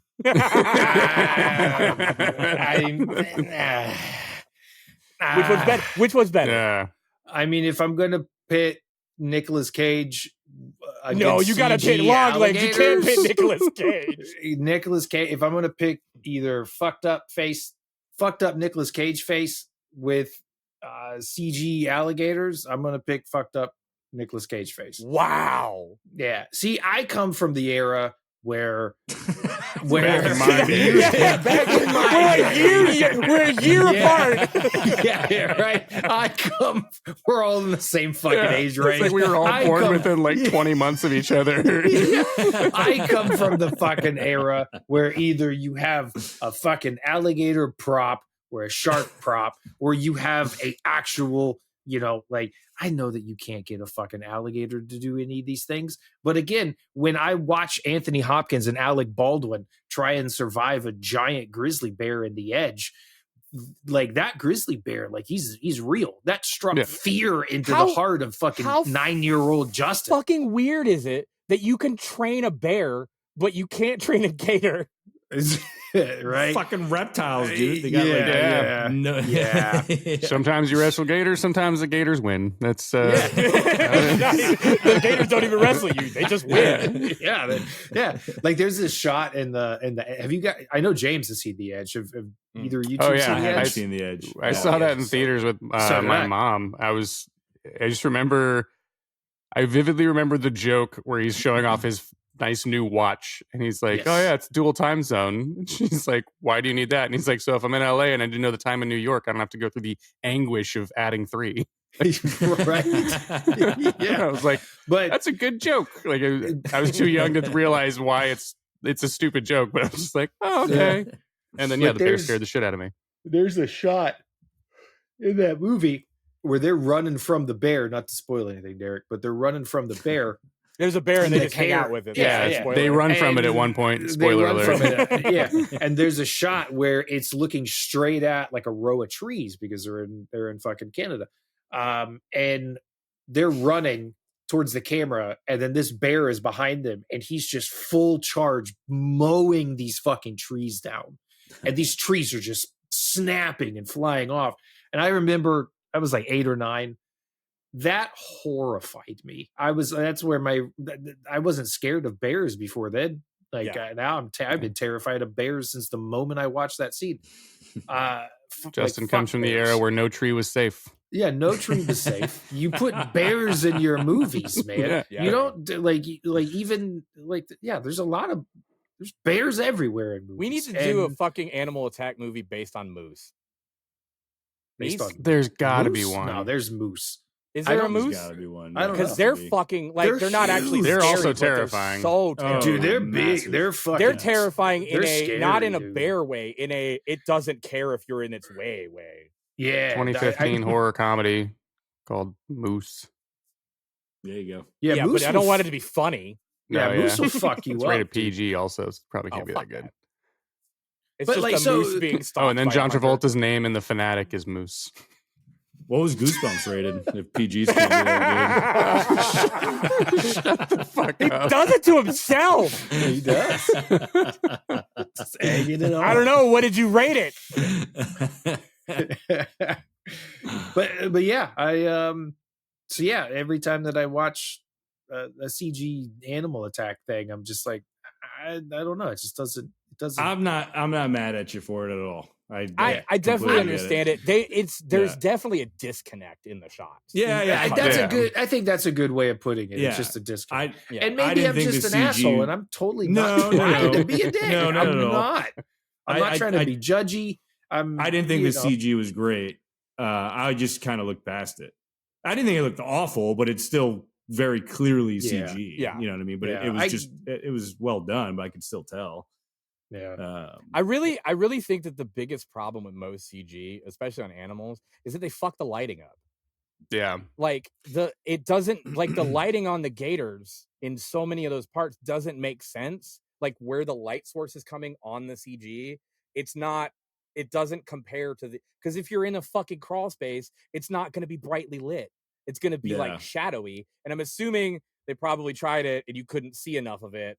So then they turned it up and it's like, but how much terror are there houses with crawl spaces by you guys in Florida? No. Where I grew up, there were none. I know there are some. I had to Google it. Okay, so this is one thing that I was like, this is weird. So first off, weird, like, especially because it's like close to the Everglades, it seems. So like, there's no way you would have his basement is fucking massive. It's a big ass basement for Florida since I've never seen a basement in Florida. Also, but it's not a basement. It's a crawl space, right? So technically, I think it's supposed to be like one of those raised houses. Yeah, it's not underground. It's but also, that's weird because the whole point of those is that when the storm comes through, there's nothing to block, but it has walls all around it. Yeah. So shit movie. That's it. No, you know what? You know what really? You know what ruined it for me? Is the entire movie doesn't make sense. Where have you seen a house that has a fucking outlet pipe that empties into the ocean, essentially? Well, whenever is big enough for a fucking 13-foot crocodile to walk through? No, Alligator. go fuck yourself. But yeah, that's I think I wrote. Did that, I just say fucking crocodile? Yeah. Jesus Christ. This is so hard for you. It really is. But yeah, I think I wrote that note of like, Jesus Christ, like how big is this dude's fucking basement whenever she goes into the fucking labyrinth. Yeah, exactly. It opens up into a fucking labyrinth. Because I was like, oh wow, how convenient. Yeah. It connects right there. But also, like, a crawl space with that many like little nooks and crannies and like different like shit. Like, what? Yeah, man, now I feel like an asshole because all we're doing for 20-30 minutes and I was just picking apart this movie. And you guys, I know you guys all three liked it, so I don't want to. I mean, I like that I'm picking it apart. Alligator So parade. It's no Killer Crocodile. It's no Killer Croc. It's no Killer Croc. Killer Croc, nothing wrong with it. Perfect movie, no flaws whatsoever. Yeah. Next time you reach out to Kevin Smith's people, his next movie is a horror movie with a moose. It's the ending of his True North trilogy. Yeah, that's Tusk, right. Yoga Hosers, Moose Jaws. Oh, that's right. Yeah. And the plot synopsis is just Jaws, but with a moose. Oh, okay. So it is. That's literally what I was talking about. Which absolutely lines up with what we've been talking about. That's here. Perfect. Dude, that would be awesome. He needs to make I like that he just called it Moose Jaws. Yeah. Right. There was a video I saw on TikTok like a year or two ago of a dude hiking in Maine, and he had to hide behind a tree because a moose was like trying to get him, and he was just like running around this tree, and the moose was trying like, to actively get him. Oh yeah, he was pissed, and he was. What the fuck did he do to the moose? He just walked up on like it was behind a bunch of bushes or something, and he just didn't see it, and he was like videoing his walk or whatever. I feel like you could back me up on this. That's why when you're walking in Canada, you just scream moose all the time to make sure there's no moose. Moose. I've seen that video. Like you're looking for your guide in the Amazonia. Yeah. But I have seen the video of the person driving. Yeah, and the with one the is snow? the moose is just like chilling on the median. Oh, yeah, it just turns into a fucking snowplow. Yeah. Oh no! Wait, are we talking about the same video? I know which one you're talking about, James. That was the one in Quebec. Dude, you hear that all the was guys talking in French. That makes me like, oh no, dude! It's in like 4 feet of snow, and it doesn't slow it down at all. It's just, just oh like, Jesus! fucking, I gotta watch that dude, one. It literally the one I saw, like he was just moseying down the street. Side. It had clearly snowed recently, but this moose is just like walking down the median, and you're like, oh, that's cool. It's a big moose. But the guy is driving, and it keeps getting closer, and that's when you start to realize, oh, this thing is like massive, 3 times the size of this person's car. Yeah, and it's, that's it's insane. Unreal. There was a Mythbusters video. Wrecked his car hitting a moose. Oh, okay, that's a perfect segue into this. Well, he was driving a fucking Volkswagen Bug. Oh no! Completely totaled the car. Yeah. Completely. And he somehow walked out completely fine, like not a scratch. Fucking crazy. Yeah, because people die very easily. For sure. Especially in a bug. Mythbusters did a myth, which was specifically in Canada. There's a myth that if you speed up and hit a moose because its legs are so small that the moose will just like fly over your car. Because it's so I'm going to go ahead and tell you that's not the case. Very busted. But they made a fucking moose analog, and they were like, "How do we do this? They're so fucking dense." They had to make it out of like laser cut the fucking the rubber that they make tires out of. Dude, and it's just a fucking it's a barricade. Yeah. As soon as it hits, it just destroys the entire fucking top of the car. Yeah. It's they're so powerful and so dense. There's no other way to put it. It's just fucking insane, dude. I'm excited for this Kevin Smith movie. Now we're all just talking about moose. Yeah. Hey, you guys gotta watch Yoga Hosers because I will. Yeah, I love that movie. For all the wrong reasons, but I love it. Yeah, anytime you say that you love a movie, which is what it was made very for. afraid. I get terrified. I'm like, uh-oh, what is I just think it's funny. I did that Tusk video, and everyone everyone either fucking loves or hates Tusk. I obviously love Tusk, but so many people in the comments were like, Tusk was fine, but Yoga Hosers was garbage. And I'm like, I haven't seen it yet. But the fact that so many people are this bad about it in my comments makes me really want to watch it now. But also, I mean, it's not a good movie. What's the necessity of it? It's so 4 stars then, Derek? Yeah. 4.5. Yeah. Well, I mean, he said multiple times that whenever he looks back at Yoga Hosers, it's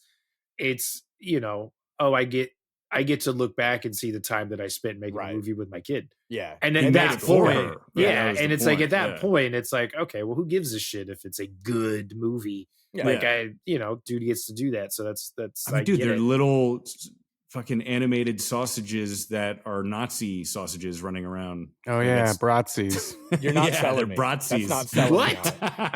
Just say no more. Say no more. I don't know what the fuck you're talking about. I have no idea what you're talking about. Unless those Nazi sausages get decapitated. Yeah. Yeah. What do you think? Kevin Smith's making a pro-Nazi movie? I haven't seen it. I don't know. Well, yeah, maybe it's not pro-Nazi, but maybe it's pro-Nazi sausage. It's pro-Bratzi. Pro-Bratzi. Oh, it's got Natasha Lyonne and Adam Brody in it. It's got Adam. Yeah, I got it. I think it's Justin Long's best character. Austin Butler, Tony Hale. Austin Butler's in it? Tyler Posey. What the fuck? What? All right, yeah. Oh, Stan Lee. Is Johnny Depp in that one too? He is. He is. As Guy Lapointe. And there's rumors that he's going to be back for... God, that fucking character. Moose Jaws, too. I guess we should do a Kevin Smith episode, huh? Yeah, we need to try and get him on. Yeah, well, I meant us. We could do Yoga Hosers, fucking... Tusk and Red State. Yeah, that'd be cool. Well, what a weird change in tone it would be talking about Red State after talking about Tusk and Yoga Hosers. Yeah. That's what I love about it. Yeah. That would be funny to get Kevin on and then not do any of his movies. Make him watch something random. I mean, I kind of want to do that with everything. How do you feel about Bears? We're talking about The Edge and Backcountry. No, I always love the idea of having a guest on like that and they pick the movies. Yeah, that'd be cool. It doesn't, and it not be their movies. Like I think, what are 3 of your favorite ones that we could watch? I'd love to start doing that. That would be fun. Be cool. Just because I want movie recommendations from random people. Right. Yeah. What makes you tick, huh? My watch list isn't long enough already. Let's do it. Yeah. Right. Yeah, no, I mean, it's not like it's not like your career or anything. Right. All right, Derek, let's do these Rotten Tomato scores. Killer Crocodile, there's no tomato meter. Wow. There's a 14% audience score. And a 2.7. I mean, all right, I guess that's fair. Damn. No, 14 is pretty cruel. I get it not being above 40, but 40. Wait, would you say the which honestly, Letterboxd 2.7. Okay, but I think that is what gives me that extra half star. It's like, oh, this is even better that many people didn't like it. Okay. I understand. I get that. I understand that completely. Yeah. Fair. Alligator, we got an 87% tomato meter. Hell yeah. A 49% audience score. Wow. And then a 3.2 on Letterboxd. 51% of that audience sucks, but that's fine. It's funny that the critics liked it a lot in the audience. Yeah, that's a weird one. We watched it on Prime, and as the credits were rolling, and I go back to the menu, Kimmy's like, "This movie's got 4.5 out of 5 stars, like out of the reviews on Prime," and I was like, "You're goddamn right, it does." Like, it's fucking great. It's a masterpiece. Yeah, it's got Robert fucking Forster. Like Robert Forster. Robert Forster's 4 stars on his own. Alligator popped up out from under a little league game. I'm 4-star Robert Dumbass Forster. cop climbed out of his cop car just to feed himself to the alligator. Yeah. That's a very considerate cop. Yeah. Bryan Cranston worked on this film. Yeah. God. Crawl. So uneducated. You got an 84% tomato meter, a 75% audience score, and a 2.9% on Letterboxd. All hope is lost. Well, it's because they don't live in Florida. Jesus. I guarantee. How dare these people just enjoy a good time at the movies? You fucking imbeciles. Hold on. You fodder. Yeah. What was those Rotten Tomatoes scores again? I gotta hear that delegitimizes every one of these sites. Like, yeah. That was the point of that's what did it. That's what did it. Yeah. Like, what is this? Read that 84% tomato meter. Come on. 75% audience score. 2.9 Letterboxd. Which is funny that Crawl and you know what? Killer Crocodile and Letterboxd are similar. Justin, you're completely right. Those should be much higher. You guys, man. You got to remember, a tomato meter just means 84% of critics said it wasn't bad. Yeah. Yeah. And in fact, it was great. Yeah. It's also a 2019 movie as opposed to them not even wanting to rate the 1989 Killer Crocodile so we hadn't even hit the... God. Yeah, like, well... Yeah, that's just... All right, whatever. Whatever. I can't believe that it was just was sitting tight like these Rotten Tomato Letterboxd scores are going to vindicate me. I just know it. Yeah. And then they didn't, and it's just ruined this whole night. Super important comparison real quick. Derek, what'd you give Crawl? What did I give Crawl? 3.5? 3.5. And what'd you give Goosebumps? 2.5. What the fuck? Yeah. What the fuck? This is absurd. Madness. Madness is the perfect word. Crawl is better than Goosebumps. No, Crawl is better than Goosebumps. Absolutely it's not. Fundamentally no way. not. There's no I can't way. even fake that one. No. Goosebumps has the nostalgia like baked into it, dude. The nostalgia. It came out when we were like 30. It's nostalgia about Goosebumps. It's like kids' books, dude. It's got all of the heavy hitters. I want to be. Have you seen the world? I want to pretend I'm a kid. Yeah.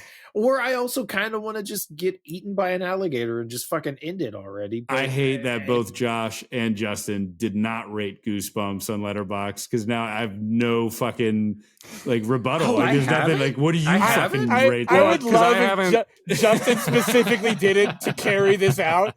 So he's just like,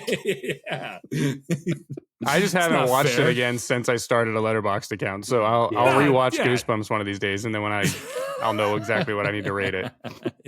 I would say it's a 3.5 star. I think that's a solid 3.5, 4-star movie. Something. I'd give it 4. You gave it 5. I did. You gave it 5. James did. Yeah. That's right. Because I like that movie. Yeah, I love that. There was like that's the fact that Derek didn't like it is what made James kick it up an extra star. Exactly. It was 4.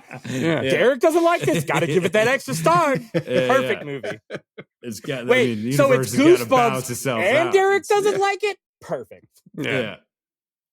Masterpiece. I will never get over that score for Crawl. I can't get over that, dude. We have watched so many good movies, and they've had horrible fucking scores on that site. Horrible. And then you give that movie an 85? People like Rain and Alligators, man. Not warranted, bud. Not warranted. Justin's just going to be up all night, like checking the Rotten Tomato scores for like Jason X. I do feel like Crawl is these are all better than Crawl. 61%. Are you fucking kidding me? Gotta write an angry worded letter. See, and I actually think it's one of the better animal attack movies because it actually like makes sense. Well, I will give it. I mean, that. it makes sense until the point it doesn't make sense. Yeah, right. A lot of it doesn't make sense. In the context of let me tell a story about an animal attacking people. 100% totally agreed. Totally agreed. Like after, because I watched Alligator and then half a Killer Croc and then I watched Crawl and then I watched the other half a Killer Croc. Right. And like with those as a comparison point, like I liked those movies more as movies, but I think that Crawl is a better in technical, like as far as technically making a movie, I think it's a better made movie. Like Aja's a really fucking talented director. So even like, I want to know if this was his idea or a studio approached him, because that would really like. I do feel like the part that of him directing that movie where I feel like it's a bit of a miss is it's like Piranha. You felt his presence throughout the whole movie, especially the second half of the film. Whereas this one, I feel like it could have been directed by anybody. Yeah, and that makes me feel bad. I think that the feeling him part is the tension. I think that that's where, I mean, high tension, you know? Yeah. So like, I think that's why this movie is as good as it is. I think that if somebody else did it, it wouldn't be as good. But I'm still mad that you said Crawl was better made than Alligator and Killer Crocodile. They actually had a Killer Crocodile. I think as far as filmmaking goes, that explains why critics would give Crawl a better review. Yeah, I mean, $20 million budget in 2019. Compared to like no budget in 1980s, 70%. It wasn't. I give it huge props just for somebody who does not live in Florida. I'm assuming he had consultants being able to decently replicate a hurricane on a movie. Yeah. Because while I will say a lot of those shots are way too sunny. It's fucking pouring rain and there's like a lot of sun. Yeah. Now obviously the eye shot was really cool. I thought the eye thing was cool. I've never really seen that in a movie, but like all the rain and like just it just did a really good job. I should have watched the fucking thing. I don't think you could visibly see the eye of a hurricane like that, right? Like that's pretty. Can you see it like that? Yeah, I've been in it before. Really? Yeah, same. Yeah. I haven't been in like a category 5, but I've been in a 3 and looked up, and it just suddenly turns. It's sunlight. Yeah. It's literally I know that, but you don't see like yes, 100%. It's crazy. You see the clouds. It's a ring of clouds around you. It's insane. Yeah, it's strange. Yeah, it's surreal. That's the best. Yeah. So that's one of the most accurate pieces of this entire film. Yeah. You're like, helicopters can't do this in a category 5 hurricane winds. Alligators do not act like this. There's no way that dude would be okay after that injury. Yeah. But this is exactly what a hurricane looks like. It is exactly. Category 5, like the gators would be fucked. Like everything's fucked. Yeah, those gators would be flying through the air. That's an even. I'm sure that's already a movie, but hurricane tornado. I think what they do is. What the fuck am I talking about? I think they burrow into a fucking alligator expert. Like, what the fuck do I know about what an alligator does in the fucking category 5? I'm pretty sure that they do the same thing that they do in winter, because there's some alligators that experience ice, and they just I think for a hurricane, which also one more reason why this probably would never happen. I'm pretty sure they just burrow into the lake or to the Everglades. But when it's flooding, that's where they get really crazy and go into crawl spaces. That's true. That's true. Yeah. Also, what did he do to his fucking house that all these gators are only attracted to that house? Yeah, I don't know. Dude, what about fucking Joe in Killer Crocodile? Why is that crocodile got a vendetta for him? Yeah, that goes into his house? At the house. He just came back and there's a hole in it. It's got a cartoonish hole, like just like a crocodile body, shaped like an alligator.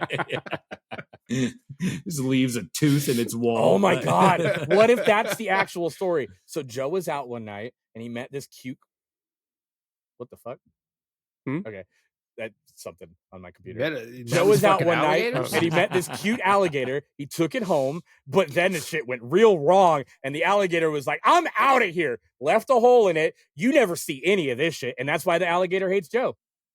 That's the sequel. It gets into that. Talks about that's true. That makes sense. Yeah. What is the premise of the sequel? I hope it's the exact same movie. With Alligator 2 or no? Killer Croc 2. Killer Alligator. We'll go to Alligator 2. Yeah, I think it's just a continuation. Yeah, it's just Joe. Yeah, but what? They killed the alligator, or they killed the crocodile. There's another one. Oh, they're building a resort. They killed Jaws too. So a monstrous crocodile starts stalking people in a place where a resort is supposed to be built. Dude, the eggs. Gotcha. Well, yeah, but I mean, it came out. Yeah, if it's a direct continuation, Well, I don't know. That would be. Yeah, I don't know if it takes place immediately. It's like after Halloween the first one. It was just 2, where it filmed picks up immediately after the first one. Right. Yeah, Right. it's the Killer Crocodile moves to the hospital. It starts in the hospital. Yeah, dude, it set it up perfectly for a fucking sequel. That's the best setup for a sequel. Fucking eggs start hatching. Yeah, but it takes lets you know time what's for up. it to grow. You know, Not with radioactive waste. That's a good point. Yeah, So what's there you the go. what's Push the it. premise of Alligator 2? Alligator mutates. 2, the mutation is As if the first one wasn't a mutation. No. The first one was Just beer, your- remember? Yeah, it was Yeah, just it your was just standard. drinking Alligator was a mutation. This is the The mutation. mutation. Gotcha. Police detective teams up with a Cajun hunter to find a giant killer reptile in the city sewers. So, Sounds pretty good. yeah, I don't think it has any main connection. The film's plot has similar elements to the first one. Local tycoon dumps a tank full of chemicals from future chemicals into the sewers, and the repeated dumping has mutated a baby alligator to a massive size. Huh. So, Well, I do like the Cajun character already. yeah, That's what the first one was missing. That's Yeah, what all it was these movies June are of missing. '91. This one came out 11 years after the first one, Oh, I think the second one is pretty bad. and From it's what PG-13. oh, what the fuck? Mm. Nah, Yeah, nah, so they not fucked up. It's nearly on as much Shudder right horror now. as the first one. They Oh, fucked good. it up. I did look up for Crawl. It was not originally Aja's idea. Michael and Sean Rasmussen wrote the spec script, and then the producer gave it to Aja, who liked the log line, but was disappointed with how short it was, how it only took place in the crawl space and was only a single alligator, with the second alligator appearing in the third act. So he departed a James Wan project that he was supposed to direct to rewrite the script for Crawl over the year. Wow. Introduce new locations and expand on the characters, and then worked with a couple of other people to improve the screenplay. So it wasn't his idea originally, but he rewrote the screenplay to expand it to what it was. Homie left a James Wan project for this. Yeah, I mean, I makes really want to sense. know what James Wan project he was going to do. Sinister. let's see. That would have been crazy. I will say, it's interesting to me that all of the things that he changed are the things that I was 100% worried about watching the trailer. Totally agree. Because I was like, if this is only one gator, just and one? we're just in the crawl space, that's going to Yeah. be so dumb. And watching it, I was like, oh, God. And then there's a second one. I was like, okay, cool. That Yeah. makes it more realistic. Right. Well, not realistic, but that makes the stakes actually make sense. Right. Because, like, I don't want to try to get away from one alligator, but I can't get away from two alligators. No, nah, you're fucked. Also, I really love how much Aja loves a gas station. That motherfucker loves a does. gas station setting. Yeah, Yes. he adds that in there a lot. Yeah. Kane Hodder's in Alligator too. And he's not as a stuntman, as an actor. He actually is in the movie. That's funny. A lot of Kane Hodder in this episode from me. I'll stop. Yeah. Now I'm just going down a James Wan rabbit hole. I'm like, was he supposed to direct The Nun or Annabelle Comes Aja Home? and the Nun might have been. Yeah, that great. would have been way Aja and the better. Nun might have made Nun a good movie. Yeah. I never watched it. The beginning of it's It- incredible, and then it was fine, immediately yeah. falls apart. I remember being really disappointed leaving the theater, and then a bunch of people were like, no, it's got kind of like an adventure vibe to it. It was fun. And I was like, okay. And so I rewatched it, and I was like, oh, yeah, no, I am enjoying this more. And then the final act happens, and I was like, that's what it was. Also, if you want to watch The Nun, just go watch that fucking Omen Origins movie, and that's way God, better. what a great Yeah. fucking movie. So much better. Omen holy Origins? shit. That's what they should have named it. What was it called? The First Omen? The first Omen. Okay. Yeah. Yeah. God. What a Yeah, great I would have movie. liked the 00 better. Yeah. Dude. Omen Origins makes it sound like a comic book movie. Kane Hodder was I'm in Under Omen. Siege. What? He was, yeah. Wait, what? Yeah. I didn't hear I that. think he's like one of the going henchmen down or a Kane something, Hodder right? Yeah. rabbit hole right now. Kane Hodder was in Under Siege. Oh, Yeah. yeah. Wait, hold on. Yeah. I gotta Google. He played the cake. God damn. What the fuck?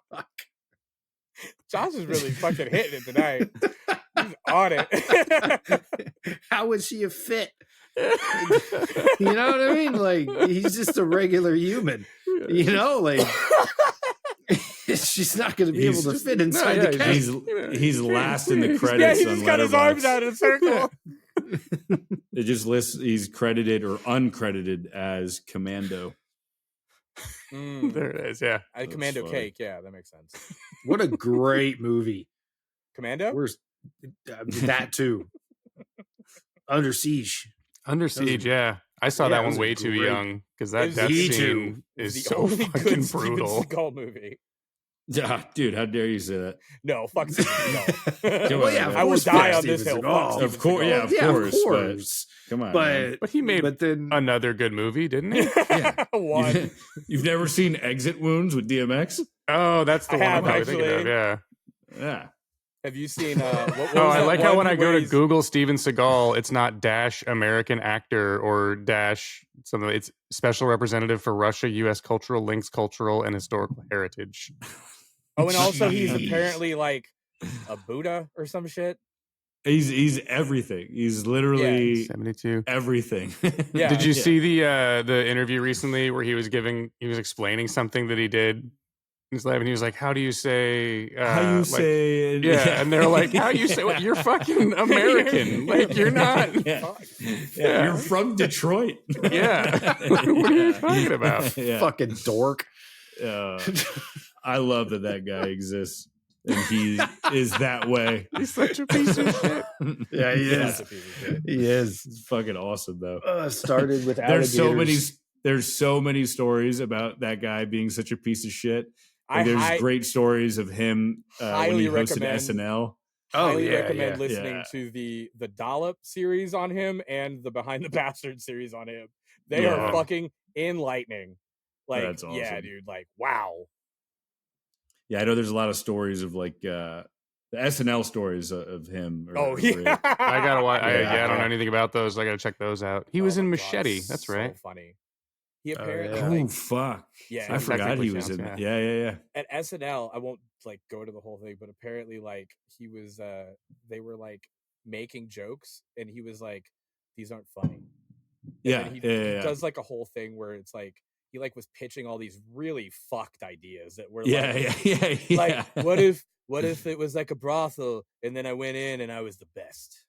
Yeah, some, like, shit like that, and you're like, what like the fuck is wrong with you? He didn't want to shit on himself at all at any of the jokes. Like he couldn't be the butt of any jokes. Nothing. Yeah. Ridiculous. What a fragile little guy. Yeah. What a fragile. Man, we haven't used Butthead in a while. Can we bring back Butthead? Butthead's pretty good. Bring that one back. What was the other one? Dorks. Yeah, Dorks. Yeah, gotta bring back your. Yeah, you guys are dorks. You guys are such jerks. What a Butthead. And I think we started at Alligator, ended at Steven Seagal. No, we didn't. Where did we start at? We started at Crocodile. Oh yeah. And now we just did the "You guys are dorks," which is a quote from that, so kind of full circle there. Yeah, I would like to say it would be better if we had started at Alligator and ended at Steven Seagal being eaten by an alligator. There we go. There's the dream. There's one can hope. One can hope. Yeah. One can hope. Fuck you, Steven Seagal. Just imagine Steven Seagal trying to do. You'll get a cease and desist from him for this episode. Right. He's the kind of guy that would absolutely have a Google alert set. I just want to put this scene in everybody's mind. So imagine Steven Seagal, and he's trying to do fucking whatever he claims his fucking fake martial art is, to an alligator, and the alligator just chomps his ass and death rolls him. One can only hope. Fuck, that's funny. One can only hope. That's a good image. You guys aren't laughing. Ponytail just fucking whipping around. Yeah. I bet you he does have an AI, some kind of AI system that scours the internet to find any type of negative anything about himself. Yeah, but it's him. Just him in a laptop. He's the AI. He's the AI. He's got a whole command. He's in an episode of Roseanne as himself. In his mom's basement.